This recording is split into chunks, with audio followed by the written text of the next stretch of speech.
Assalamualaikum anak-anak semuanya. Selamat pagi, Ibu harapkan semuanya ada dalam keadaan sehat walafiat. Dan tidak lupa, Ibu harapkan kalian harus menjaga protokol kesehatan, yaitu 3M. Sebelum pada materi pembahasan yang akan Ibu jelaskan, Ibu mengingatkan kembali agar kalian selalu belajar dengan orang tua tetap semangat setiap hari. Tugas-tugas yang Ibu berikan harap segera dikirim. Nah, anak-anak, Ibu akan membahas tentang materi IPS. Tapi sebelum pada pelajaran IPS, temanya, yaitu Ibu akan sedikit mengulas cerita tentang apa yang akan Ibu bahas sekarang. Nah, anak-anak, kalian pernah mungkin mendengar penjajahan di Indonesia. Karena Ibu juga belum pernah mengalami penjajahan, tapi hanya mendengar. Indonesia itu pernah dijajah oleh negara lain, yaitu oleh Belanda selama 3,5 abad. Nah, 3,5 abad itu tidak selalu sedikit ya anak-anak. Nah, selain bangsa Belanda, ada juga bangsa negara lain yang menjajah kita. Di antaranya Portugis, Inggris, dan Jepang. Nah, mengapa negara lain menjajah bangsa Indonesia? Siapa yang tahu jawabannya? Nah, ya, yang benar adalah mengapa Indonesia dijajah oleh bangsa lain? Karena Indonesia itu merupakan banyaknya sumber daya alam yang melimpah luas dan berbagai keragaman. Nah, itulah yang akan Ibu berikan pada anak-anak. Materinya adalah apa coba yang barusan Ibu ulas pada cerita? Ya, bagus. Sumber daya alam. Sekarang Ibu akan membahas tentang materi IPS, yaitu sumber daya alam. Mungkin kalian juga pernah mengenal atau belajar di kelas 3. Tapi tidak usah bosan-bosan ya. Sumber daya alam itu adalah segala sesuatu yang ada di alam yang digunakan untuk memenuhi kebutuhan hidup manusia.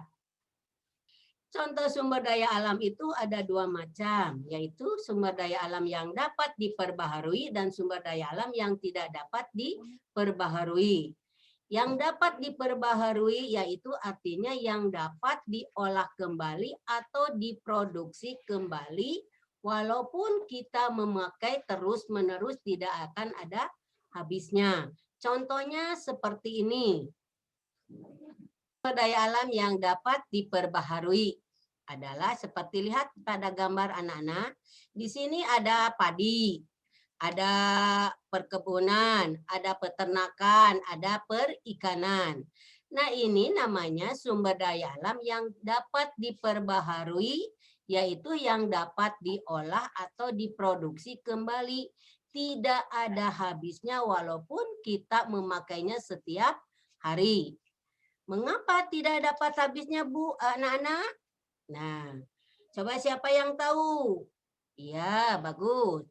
Tidak ada habisnya itu adalah diadakan kembali. Contohnya kita menuai padi.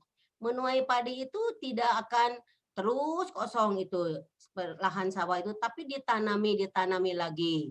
Kalau di hewan mah berkembang biak istilahnya itu. Nah, sumber daya alam yang kedua yang dapat diperbarui adalah perkebunan. Lihat di sana, ibu-ibu sedang memetik teh. Artinya itu teh itu juga perkebunan itu termasuk hamparan yang luas. Beda dengan kebun. Perkebunan itu mah banyak, ada perkebunan kopi, karet, tebu dan sebagainya.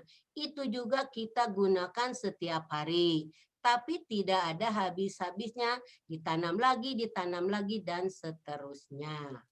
Yang berikutnya adalah perikanan. Lihat gambar berikutnya yang perikanan. Ada di sana? Itu kira-kira menurut kamu tentang apa?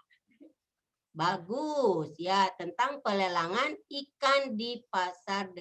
Nah, setelah para nelayan mencari ikan, dibawa ke pelelangan untuk dijual ke masyarakat dan dikonsumsi.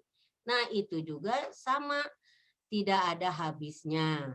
Yang terakhir adalah peternakan. Lihat di sana ada peternakan. Nah, peternakan di sini adalah ada dua macam. Ada peternakan besar, ada peternakan kecil. Nah, kalau ini ada peternakan besar seperti sapi, ya, kambing. Nah, ada peternakan kecil mah ada unggas.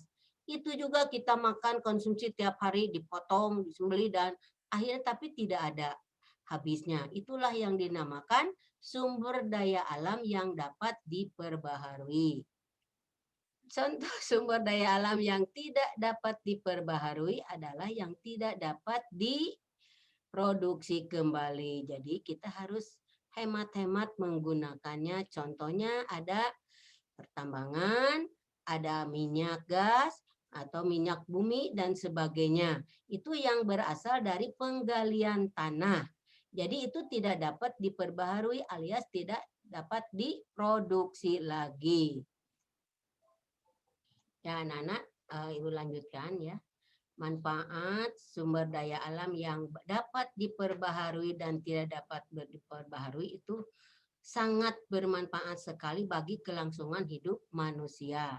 Nah, itulah anak-anak yang Ibu berikan hari ini tentang pelajaran IPS, subtema 2, tentang sumber daya alam. Nah, anak-anak lihat ada pertanyaan yang Ibu sudah tulis.